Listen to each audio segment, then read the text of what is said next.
Hello, and welcome to our first webinar in a new Guidehouse series, Pathways to Resilience, Infrastructure 4.0. My name is Christine Richards, and I'm with Guidehouse, and I'm excited to be your guide for these discussions. Now, in this series, we're going to explore investment in more resilient infrastructure ecosystems and what that means for primarily energy as well as our communities. So before we get into what we'll talk about today specifically, I just want to talk a little bit about Guidehouse and just give you a quick background of our energy sustainability and infrastructure practice.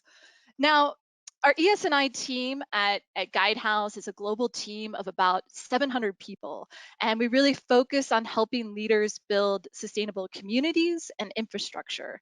And we're really focused on, a lot of times we're traveling all over the globe, helping out clients, and obviously today we're really focused on being able to connect with them virtually. So you're going to want to note here just a couple of our social media links. We have some new links for LinkedIn, Twitter. So you'll want to update those just to make sure that you can stay in touch with us. And we have a lot of different ways that we work with clients. On the next slide, we just have some examples of the work we do through our solution offerings. And we do cover a lot of different areas. I mean, everything from, decarbonization to asset investment planning. Obviously there's a lot going on in energy today, and we're really working across a lot of different areas. And a lot of these areas really help support the energy sector and sustainability. So something that we're excited to get into today is really talking about that resilience piece, how we can really start to improve resilience and start to accelerate it in the energy space. So what we're going to tackle today to really talk about resiliency and to consider what we need to build resiliency, we're going to take some time to just talk about resiliency overall. What does that mean? How do we define it? And really look at it in light of the current crisis we're facing today, but also look at those other challenges and issues that are going on in energy and how that sort of whole resiliency umbrella looks. Then we're going to get into looking at, what can energy do specifically around resiliency, and ultimately how can the energy cloud, that area, and we'll get into what that means and talk about that a little bit more, how energy cloud can really help support that resiliency. And then we're going to talk about how do we move forward? How do we find the path forward with all this change that's going on in the industry? And that's where we really start to talk about how do we start to move things from, being these innovative initiatives and projects within companies within the energy sector to, more widespread implementation. And we think that's really important, to be able to build that resiliency that companies are looking for. So we're looking forward to a great conversation today, and I'm excited to welcome our panelists that we have who are going to help us in this discussion. So first of all, I'm excited to introduce Jan Brins, our fearless energy, sustainability, and infrastructure leader. Jan, how's it going today?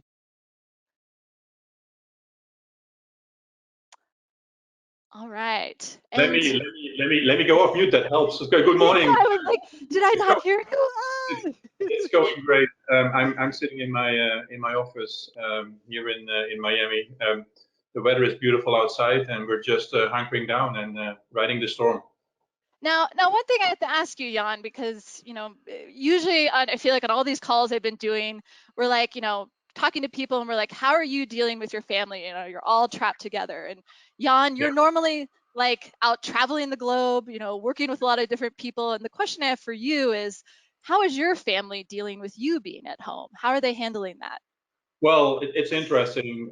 We have a family of four.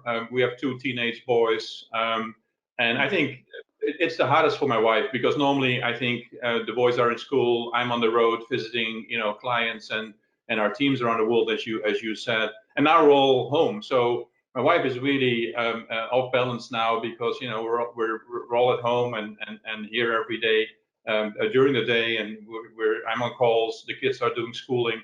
So my wife is struggling most with it, but other than that, I think we're just enjoying time together. Yeah. Again, it's it's what it is at this time, and we're trying to make the best of it. But so far so good. My only problem is bandwidth, and I'm competing with my boys for bandwidth. That's the biggest issue that I'm dealing with, Christine. Yeah. And what do you hope to get out of the discussion today, Jan? I think there's a lot out there now in terms of how is our industry responding, what's going on, what is critical. For me, it's really the look forward, Christine. We've dealt with hurricanes, we've dealt with storms, wildfires as an industry, so we know how to deal with crisis situations. I do think this one is different. It impacts all utilities, in the U.S. and around the world. But I think what's more important is what do we learn from this one as we look forward? As you know, our team, does a lot around climate change and resiliency. And I think there's a lot of lessons learned in that context. Because let's not forget, climate change is also a gray rhino, and it's coming at us pretty quickly as well. So hopefully we can have some of that discussion today about that as well. Yeah, definitely. All right, and next up is Michelle Fay, who leads our solutions team. So all those different solution offerings we had on that earlier slide, she's really leading those for energy sustainability and infrastructure practice. So welcome, Michelle. You're in Boston, right? Yes, I am, and I just got the little warning that my bandwidth doesn't look so great. So I'm hoping it'll stay with us through the whole meeting. No, you're all good. You look great. So, you're going to take some time to talk a little bit about the, implementation piece and really kind of this wide, looking at energy cloud more widely within organizations. I mean, what should people be keeping in mind as we talk about that today? Yeah, I think just keeping an open mind. I think in line with the title for today's webinar around resiliency. I think we need to be resilient in how we think of this going forward, because I think it is going to change and evolve over time. So I think keeping an open mind and being willing and able to adapt is going to be important. Awesome. Great to have you here. And then last but not least, we have McKinnon or Mac Lawrence, who's the leader of what was Navigant research, but now is becoming Guidehouse research. And I think, Mac, you're the only one that has really little kids around the house. So what do you think the likelihood is that they may appear on this call? Well, thanks, Christine. And I'm going to go with 0% because I sent them on a drive with my wife, so they're enjoying the spring flowers here in the DC area. Okay, all right. I was looking forward to potentially seeing them. Now you're really kind of our thought leader around energy cloud, and where things are heading in the industry. What's something that people should keep in mind today as we talk about, the energy cloud and I mean all these different things that are going on in the energy sector. What should they be keeping in mind? Sure, yeah, and let me quickly mention too. I do not claim sole credit here, because we have a really strong team of analysts, about 40 or so, who live and breathe technology disruption. So I think what I'm looking to get out of this conversation today is really, how can we open up the conversation within the energy space to talk about all the different trends that are occurring and really disrupting the industry from multiple perspectives. So yeah. Excellent. Well, it's great to have you all here. And let's go ahead and dive in. So the first area we're really going to talk about is resiliency. Now, if we were having this conversation, 6 weeks ago, even a month ago, when we talked about resiliency, the first thing we might have brought up is climate change or cybersecurity. But the world, obviously has definitely changed with this crisis. So what we want to do is talk a little bit about the current COVID-19 crisis going on, how people are dealing with that, and then expand the conversation to talk about resiliency more broadly and understand, what sort of different types of resiliency are organizations in the energy sector facing and working through. So we're going to do a quick pulse here for the audience. So you'll want to bring up your WebEx tool here to be able to do a quick poll. And what we want to do is understand, how you feel your organization is dealing with the current crisis that's going on. And then we'll have a second poll question where we will ask, how do you see things changing going forward, as this crisis starts to, lessen, as we start to look to other things, how will your organization be preparing for the next crisis that may come along? So you'll see here the poll question that we have. We're going to ask you which best describes the level of preparedness of your organization when the COVID-19 pandemic emerged. So you can see here, we'll give you just a minute, about 60 seconds to answer this. So, please select one. Do you feel like you effectively instituted the strategies that you had?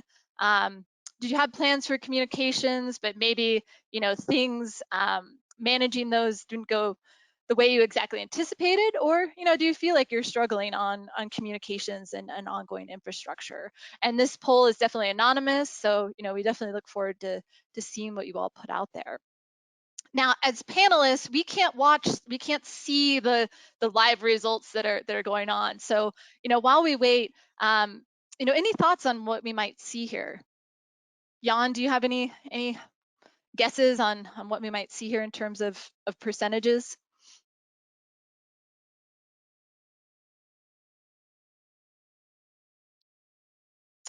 Uh-oh, and I'm not hearing you, Jan.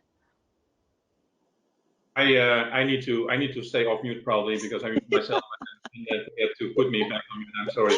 Jan. So as I said before, our industry has dealt with crisis before, and I feel that most energy companies, utilities have plans for these type of situations. Now, did they have plans for this situation specifically, given the magnitude and the impact? As you know, we have mutual assistance programs where if a utility is hit by a storm or a wildfire or a hurricane, other utilities jump in to help. In this case, that might be really difficult because all utilities, I think, are dealing with some of the same issues in terms of the safety and health of the health of their people, sending out crews to do repairs and restorations. So this is different, and it will be interesting to see how I think utilities coming out of this are going to respond. So I think they have some plans to deal with this, but I think this takes it to a whole new level. That would, I think, come out of this. So somewhere between the first and the second one, I think. Okay. All right. Well, let's see what results we got. All right. So about half of people felt that they effectively instituted their strategies, but half still felt like they struggled a little bit, or they were working through things. So I think, as you said, Jan, there are definitely organizations that were prepared, but there's still definitely some work to be done. Yeah. All right. Anything else that jumped out to any of you, Mac or Michelle? Nothing jumped out to me. I think looks like Jan was right on the money here.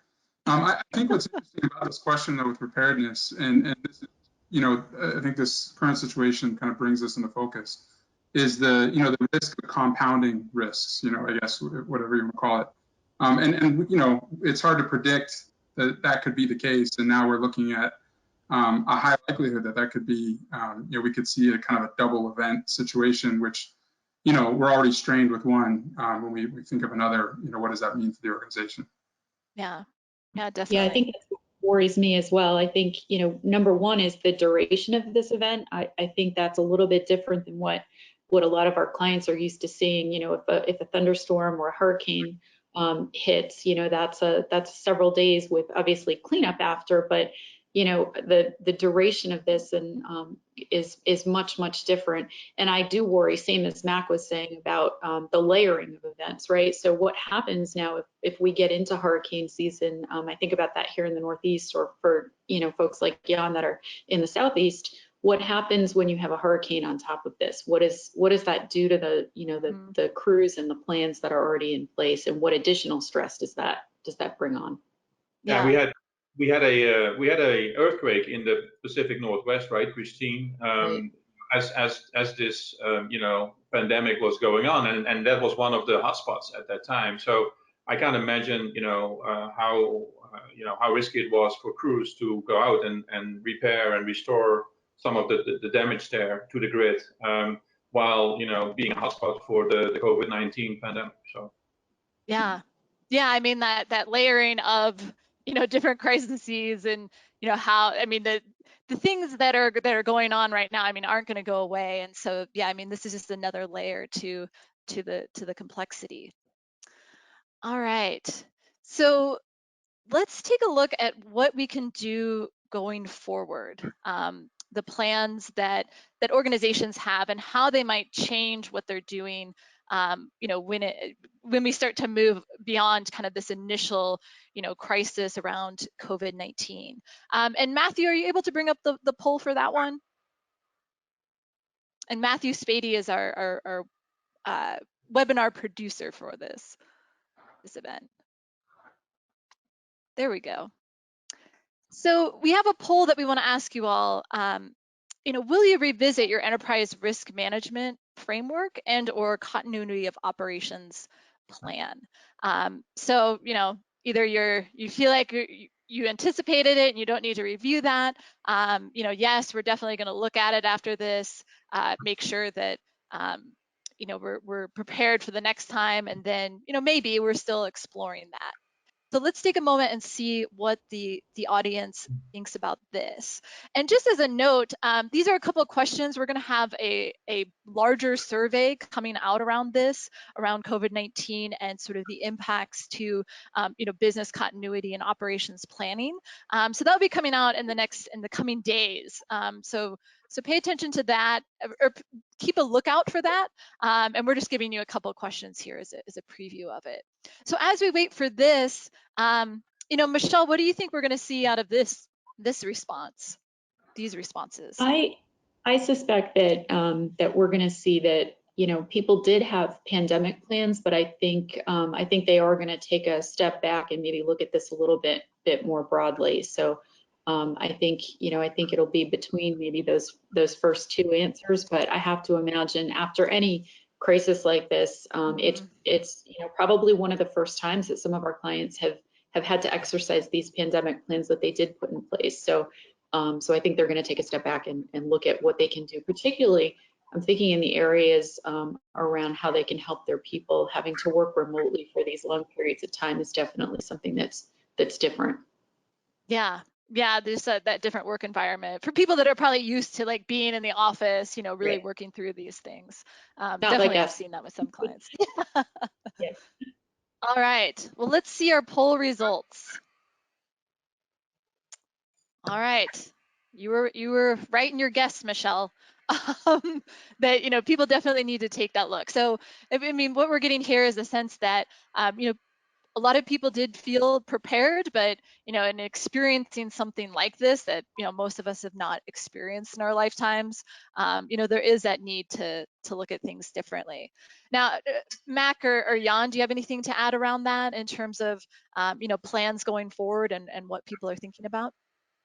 Yeah, as you know, we'll do a more extensive survey here, but we're having a lot of conversations now with our clients, Christine, about this. And it's not only the pandemic that we're dealing with right now, but again, it's these gray rhino events, as I mentioned before, which actually we've seen signals for these things to happen before. These are not black swan events. They don't come out of nowhere. Again. These climate change events and more storms.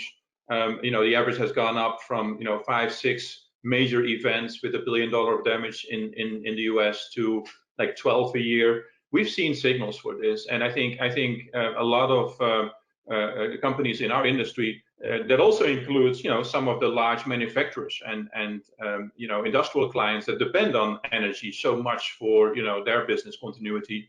Have to start thinking about this more proactively and longer term in terms of what these risks are and build mitigations plans for these things. Because I think one thing is a given is that these events will occur more frequent and they might be larger in terms of impact as we go forward.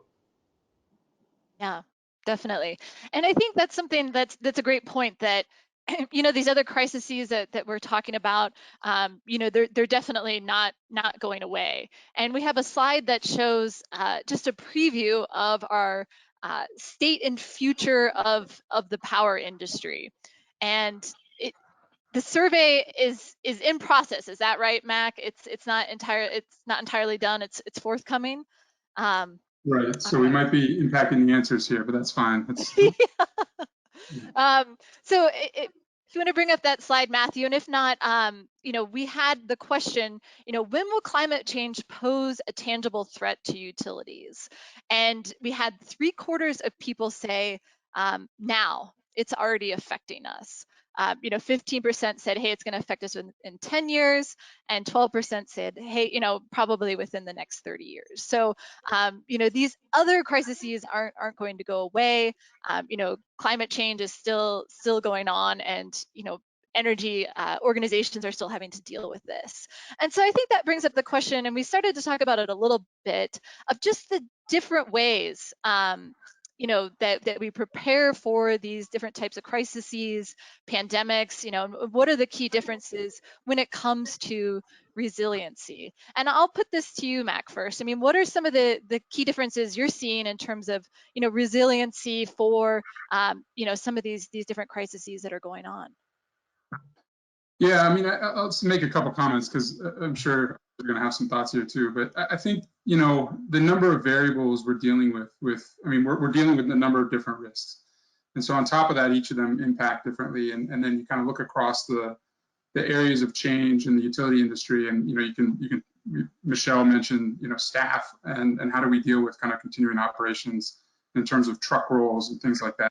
You can go to technology risk and try to understand how can we shift the infrastructure investment to account for these very real physical risks. There's also the cyber risk component, and on and on. I mean, it affects business models and so on and so forth. So I think there's a number of ways we can come at this and think about how do we essentially harden our organization as well as the grid and infrastructure going forward. What's interesting, I think, right now, I mean, this past year. Going back to a comment Jan said or made about the number of billion-dollar storms. I mean, we've had a number of big events in the United States alone in this past year that are very different. I mean, it's in the Caribbean and fires in the West, and we knew these were coming, as we said. But each of these, entail a different degree of response and a different type of response. But I think to your core question about what will change, personally, I think it's these are substantial enough where. It's no longer about reacting or how do we react, but how do we start to anticipate and try to navigate around these risks going forward? Yeah, and that seems to be a big piece with resiliency. It's not only that toughness, when things are happening and being able to respond quickly and adjust, but yeah, dealing with some of those longer term issues and thinking about it from that longer term perspective. So Michelle, how about you? I mean, you mentioned a little bit some of the differences that you're seeing in terms of resiliency. I mean, how do you see utilities really kind of building these plans for resiliency, in the face of so many different things like Mac had mentioned? Yeah, I think they need to be leveraging technology where they can. I think we talked a little bit about that. And trying to predict, like I think about what happens, and we talked a little bit about this earlier, but as we head into these peak summer months, and now we have all of these people, working from home that maybe weren't there before, it's not impacting the overall energy usage. I think that we've seen evidence from some of the reports that have come out that overall energy usage is coming down, but it's shifting in terms of where it is. So what happens if if you live here in Boston, in the city, we're probably okay. But what happens if you live in one of these residential areas and the system wasn't designed to support that type of residential peak load during the summer months, now that these individuals are going to be at home? So is there something that we can do to identify where those constraints are and somehow do something proactively to address that, and then obviously help these customers who are now likely faced with higher bills in the midst of an economic downturn on top of that? Yeah, so definitely those changing patterns. Yeah, whether it's from people working at home or just the economic crisis that's going on as well. So I think those are definitely really good points around that. And I think, Michelle, you also brought up the longer term perspective around resiliency, right? So we have this immediate crisis that we're dealing with, but we're also starting to, I think, look at what does the world look like, post COVID-19, and what does that mean in terms of this, longer term resiliency, how do communities start to look as a result of this? And Jan, I'd like to direct a question at you around, what sort of that post COVID-19 world look like in terms of, energy infrastructure, communities. I mean, what do you anticipate that we're going to see? Yeah, I think, and this is not necessarily just because of COVID-19. I think our industry has been going through a transformation for a decade or so now, where we're moving really away from this bulk system, central station generation, transmission, distribution into homes and plants and hotels, etc., to a more distributed system where we have higher volumes of renewables, and I know Mac will talk about that as well, and more distributed resources. So the complexity of this grid has evolved already, which will continue to happen as we go forward. What's very interesting now is because of client needs are changing, including during this crisis. We see that actually we see actually that you can use technologies for different purposes. Some of the technology that utilities have installed on the grid to monitor what's going on, you can use that in these type of situations. You can also use it for when a storm comes through. So I think what we'll see is that these technologies will be used for multi-purposes and more an integrated way to deal with all the different dynamics that is hitting our system from now going forward. So I think utilities have to think holistically about what their midterm and long-term risks are and make investments decisions in hardware, software, data, people, and organizations that actually support and prevents them from several incidents that can hit the grid, including as you mentioned before, cyber and physical attacks as well. So a more integrated risk management approach. Holistically looking at all the risks, more so than just operational risk, which we did in the past, right? A transformer blows up, a pole goes down. I think it becomes way more integrated as we call it, and that's some of the discussions that we're having now with our clients. Yeah, I think you bring up a lot of great points, Jan, around that there are a lot of these challenges going on. They're not going to go away, and there's also just significant change that's going on in the energy sector. So we're really moving from kind of this one-way or two-way system, to really something that's much more networked and cohesive. And there are a lot of different activities that are going on. And I think that transitions well into our next topic that we really wanted to focus in on, which is energy cloud and resiliency. So talking about all this change that's going on in the industry, all this transformation that's taking place, what does that really mean in terms of resiliency for utilities? And with that, I mean, we kept, I've mentioned energy cloud a few times here, and I'm going to put it over to you, Mac, just to give us a little bit of an overview of energy cloud, what it is and why it really matters for energy.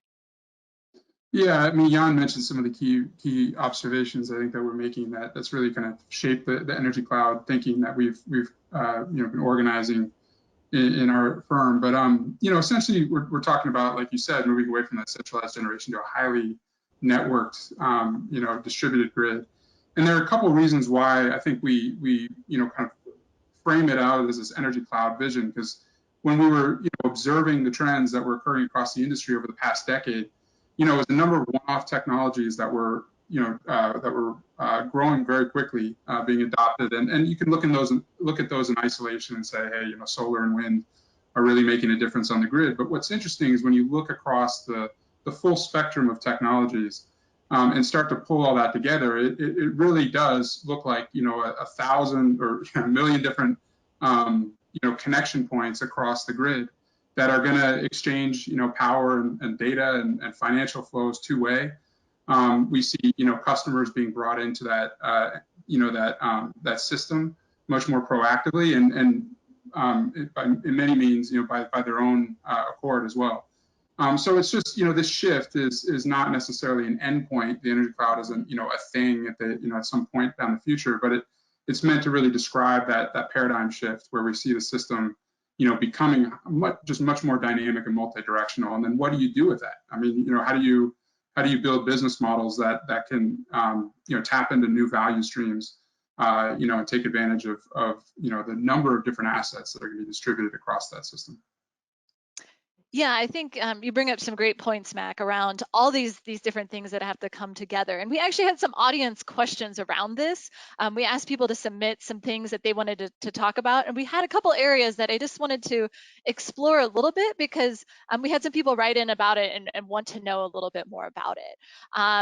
And one of those was from Alejandro, who said, that hydrogen is, this energy carrier that's very important for clean energy, which I feel like that kind of falls within the realm of energy cloud. And he just wanted to hear some perspectives about what the impact of hydrogen will be, as well as what are some of the prerequisites to really getting hydrogen within our system. And I know as we were preparing for this, Jan, you definitely had some perspectives around that, so it'd be great to hear some of your thoughts of what it's going to look like. Yeah, I think as we electrify buildings, as we electrify transportation, as we go more towards 100% renewables, in most parts of the world, not in all, but in most parts of the world, we need something more than electric generation.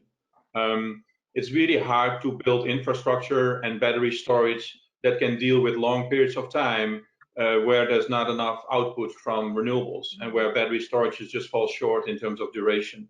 I'm from Holland, and we have these long winter weeks where the output of renewables is low. Everybody's heating their houses, and if that's all electric, the infrastructure to support that and the battery storage capacity that you need for that is very expensive, and will also cause some significant resiliency and reliability issues, I believe.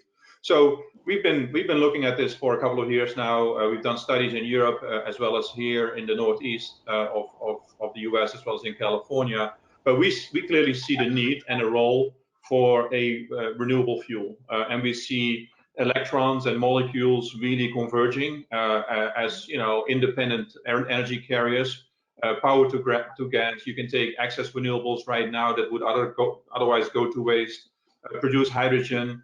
We think in the next 8 to 10 years that would actually be at the same price point as natural gas, and we can use our existing gas infrastructure to use hydrogen for transportation, for heavy industries, which have been using it for many decades, as well as ultimately for household usage and heat our homes as well. So we clearly see a role for renewable fuels, hydrogen, bio. Hydrogen probably is the one now, Christine, is the horse that's in the lead in terms of the scalability. Bio is not new, and we can certainly scale bio across the world, and we're seeing as well. But hydrogen, we think is one that is really scalable.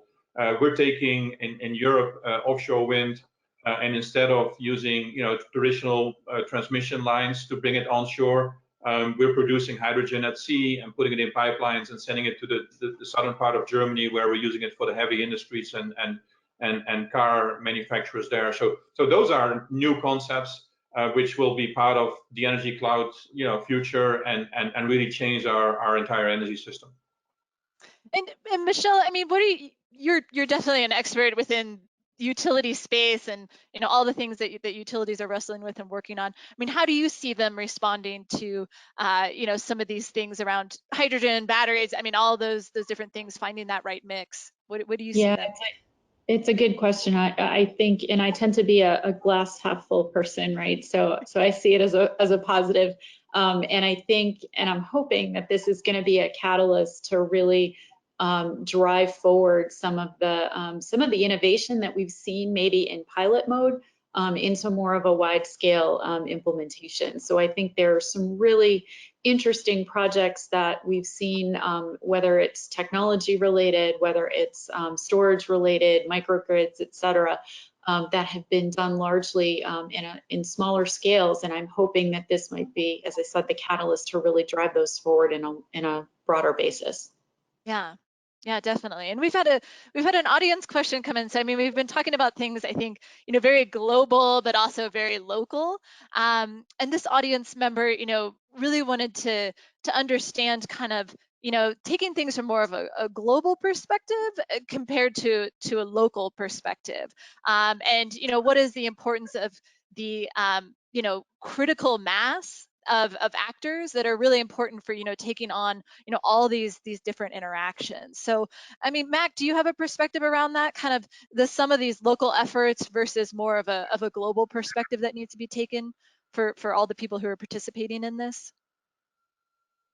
Yeah, and it's an interesting question because I think there's a couple different Yeah. ways, but I tend to, I think when we start looking at the global picture, we have to kind of tie in with the, what are the big existential threats that we face, and obviously climate change, which we mentioned, is a big one. What's interesting there is, despite, I think, the momentum we've seen, outside of the U.S. of late, but globally over the last decade, we're, most of the economies around the world that are going to be considered to be the largest in 10, 20, 30 years are either ranked as not making any progress or kind of stalled out or whatever around climate change. So that creates a very difficult situation going forward, obviously. But and then the counter to that is we see significant action at the local level. So that interplay is always really interesting.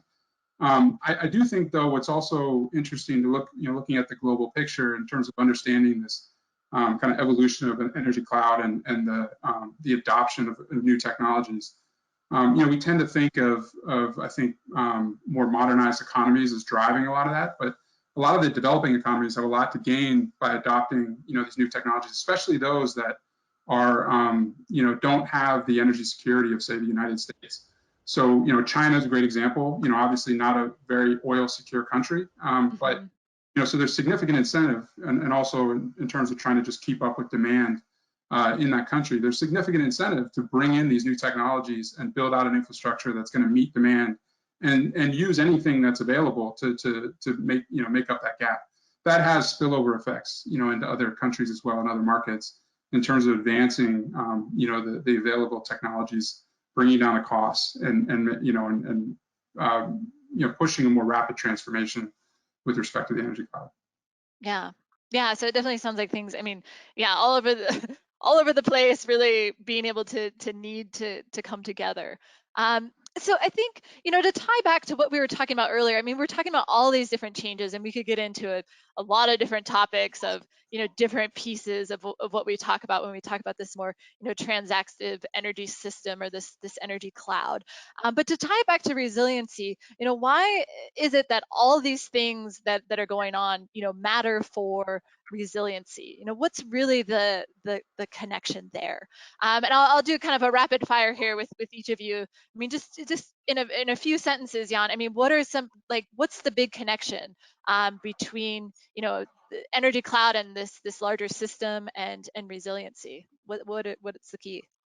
Yeah, I think the energy system is changing regardless because clients have specific needs, and there are now solutions available that are more distributed, smaller in size, closer to where the energy is actually being used, and can compete with central station energy, if you will. So I think the big question here is, and that's the big debate, what's more resilient, right? A centralized system or a more distributed system? Well, the answer is we're going to have both. In 10 years from now, we still have central station generation, we have transmission, we'll have distribution, and we'll have a whole set of distributed energy resources and local energy systems. The key thing from a resiliency perspective is how do you manage that integrated system as a whole? It would be really bad if we cannot adjust load and demand across that entire system. And that would be really suboptimal. From a cost perspective, it would be really expensive. It would not provide a service for customers, and it would not have the resiliency neither. There's examples of utilities like Green Mountain Power. They have behind the meter batteries together with Tesla. They have implemented this at scale, and besides that, it helped them in some of the peak events and saved them $900,000 over a July summer event.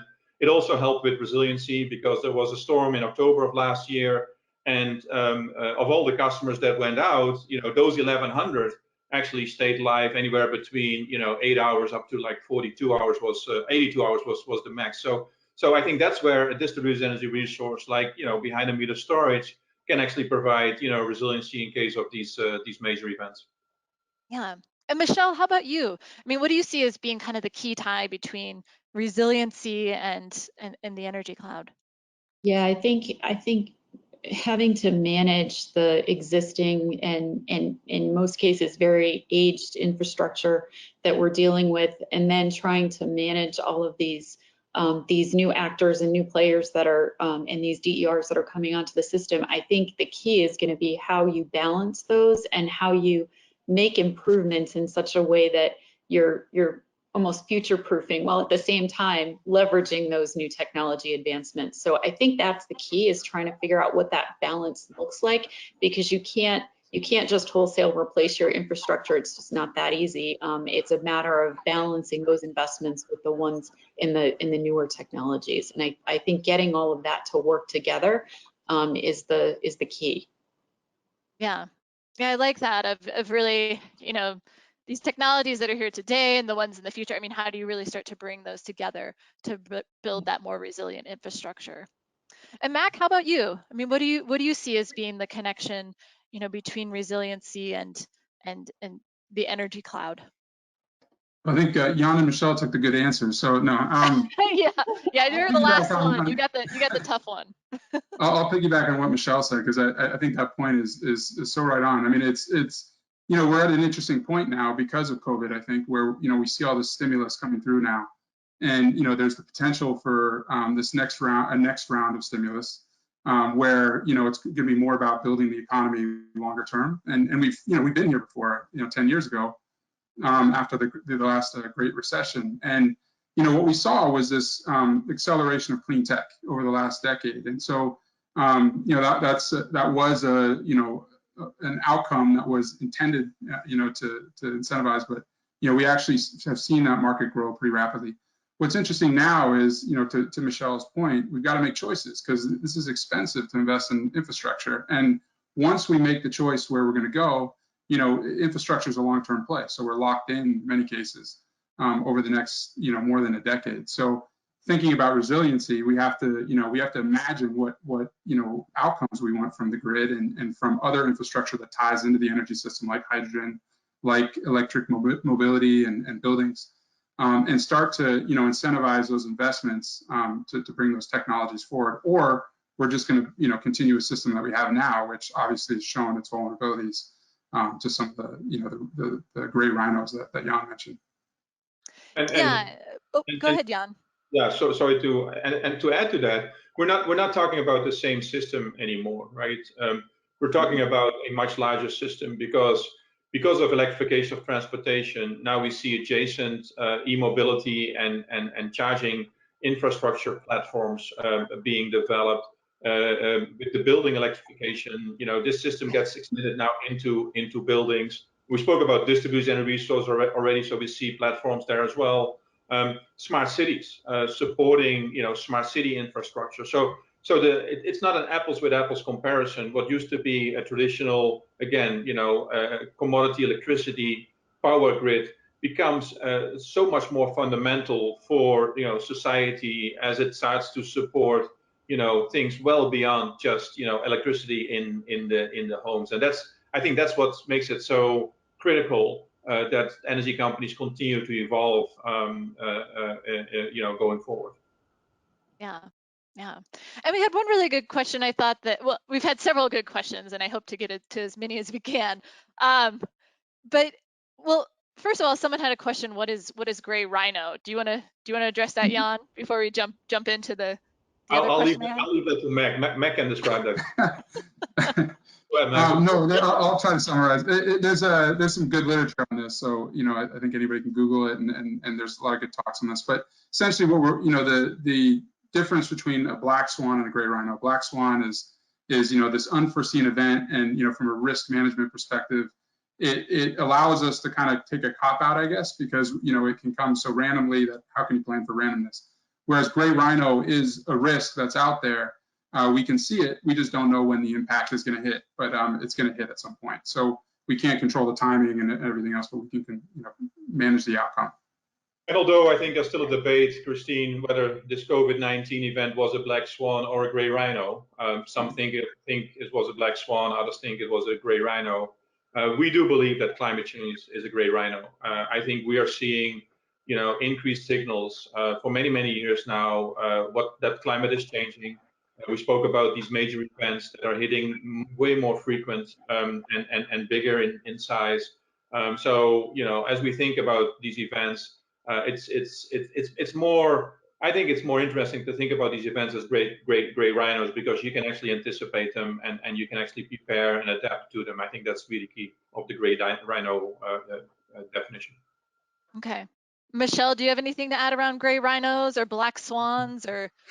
I can tell you about my dog, but no. Yeah, I love your dog, Peanut. Yeah.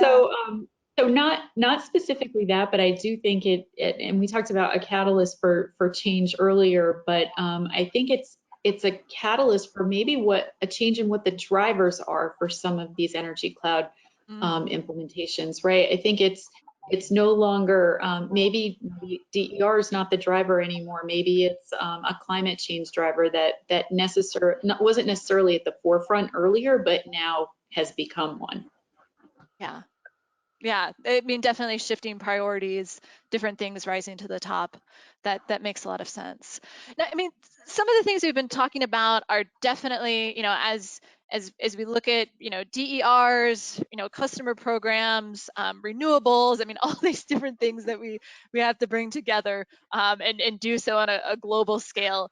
A lot of these things we've been seeing still happening kind of, in innovative projects or efforts within an organization. And from what I'm hearing from you all, really having that true resiliency means that a lot of these advanced technologies, energy sources that we're looking at, they need to be implemented on a much larger scale than they are today. So that brings up this challenge of taking things from just being an innovative effort to actually being some full scale implementation. And Michelle, I'll go back to you around that. You're really looking at that today from the utility perspective of how do we really start to bring all of these things to our organizations? I mean, what are you seeing utilities do, and where are utilities finding success in kind of realizing these on a larger scale? Yeah, I think it's a hard question. We talked about that earlier. What are the priorities? Where do the investments go? And I think those drivers look different. But regardless of what the drivers are, I think a lot of the utilities are looking at this as an opportunity to see what they want to be 10, 15, 20 years out, and using that as a way to not only modernize the infrastructure, but go beyond just being the poles and wires company that they've always been. So what do they want their business to look like longer term?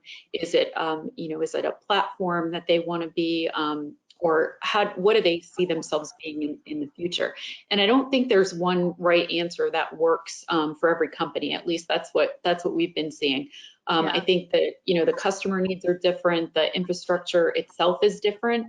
And then there are the regional challenges, right, as well, because, if you have a utility, even one that is operating, they might be operating across multiple states or countries or different regions and geographies. So I think even that changes some of those drivers.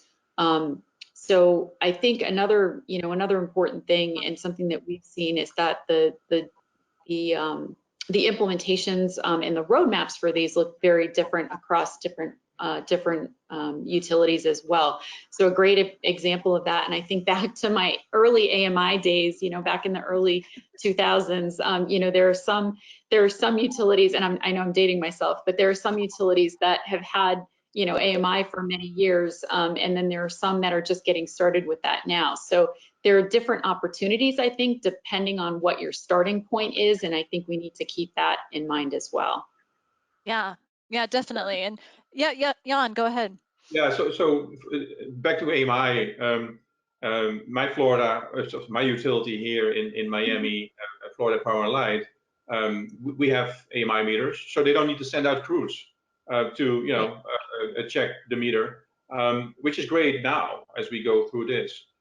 They also have now the ability to isolate certain parts of the grid in case of a hurricane and a flood. And 2 years ago we had 6 foot of water in my neighborhood, and they can isolate certain parts of the grid so that it doesn't create impacts on the rest of the grid, and isolate it. Next to my neighborhood here, there's a hospital, so it's very critical to keep the hospital going in case of a hurricane. So they have now smart sensors and smart technologies implemented on the grid where they can reroute certain parts of their grid, isolate certain parts of the grid in case of these emergencies. So I think these are great examples, and they've rolled these out at scales. These are great examples of how resiliency can be improved as we go forward, and those are, I think those are really fundamental to every utility that deals with whatever type of events they will going forward. Yeah. And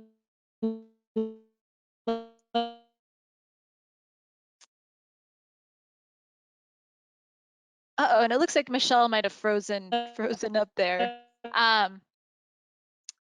Mac, I have a question for you around, Jan mentioned resiliency and, kind of this, these efforts that are going on within utilities to really build that. How do you see that? We really didn't have a chance to get into this around, business model resiliency, really kind of, evolving utilities, they're looking at new business models. How can they remain relevant? I think Michelle really talked about that.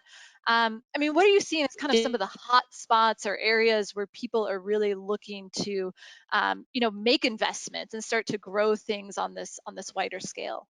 the data that you have to do better planning too. We were talking. I was wondering if I was gonna have it. All right, I think we're good. So you can go ahead. So yeah, I'll pick up on that question. Jan had mentioned platforms earlier, and when we look at, and this goes back to the energy cloud and I think implementation of new business models. The question is where's the value going forward? A good question to start with. And then we hear the theme of customer centricity is an important one.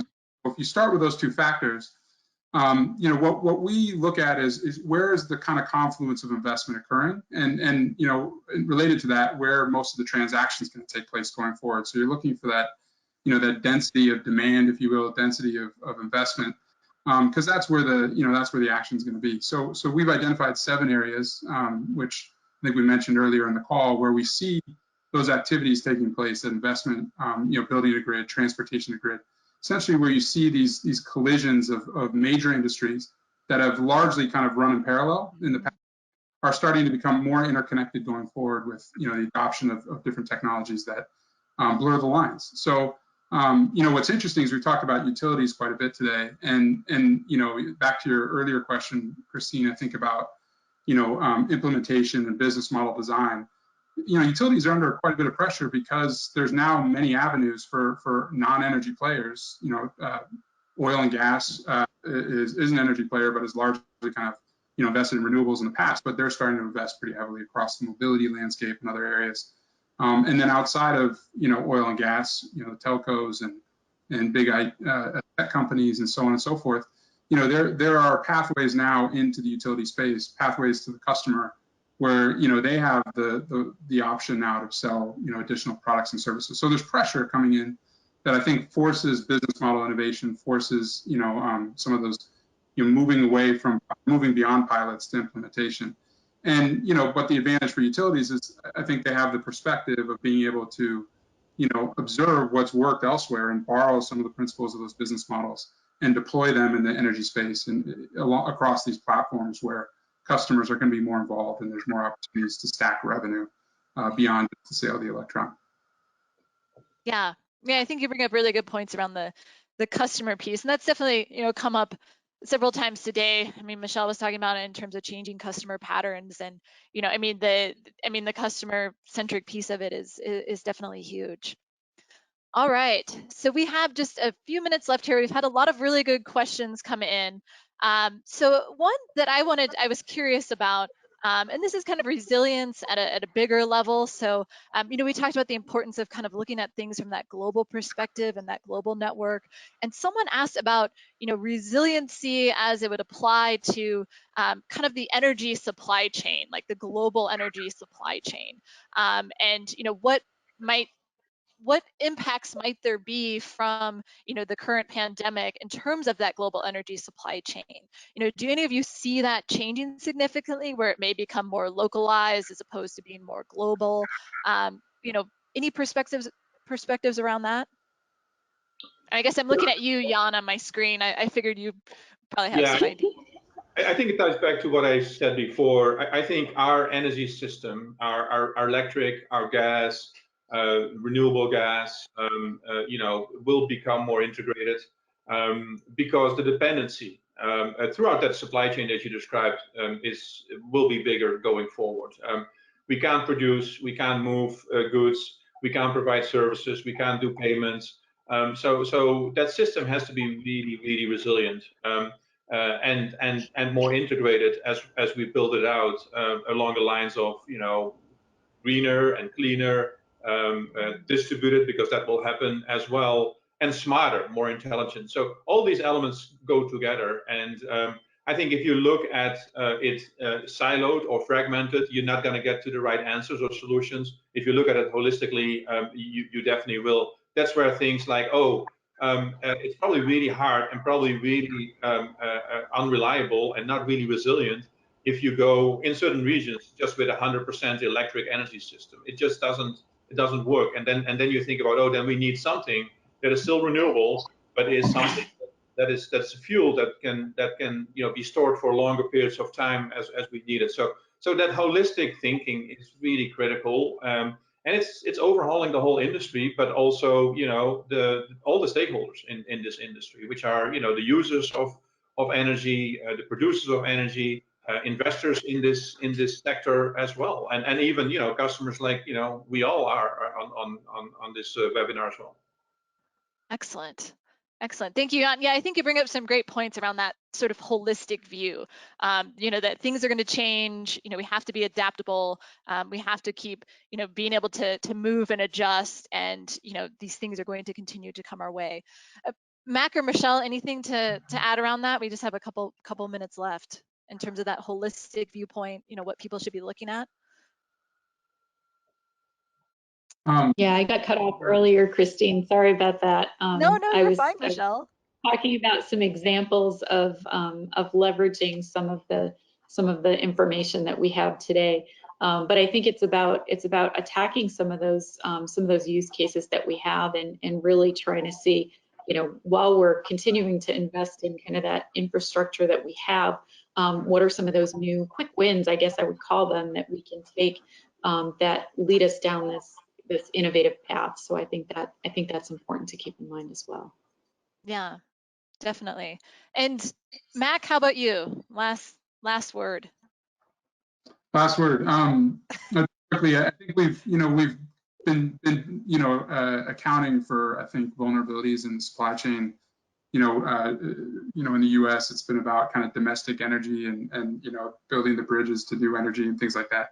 So I think we've been dealing with this, but I agree with Jan. I mean, there's so many options there's more options going forward in terms of the interconnectedness across, just energy carriers.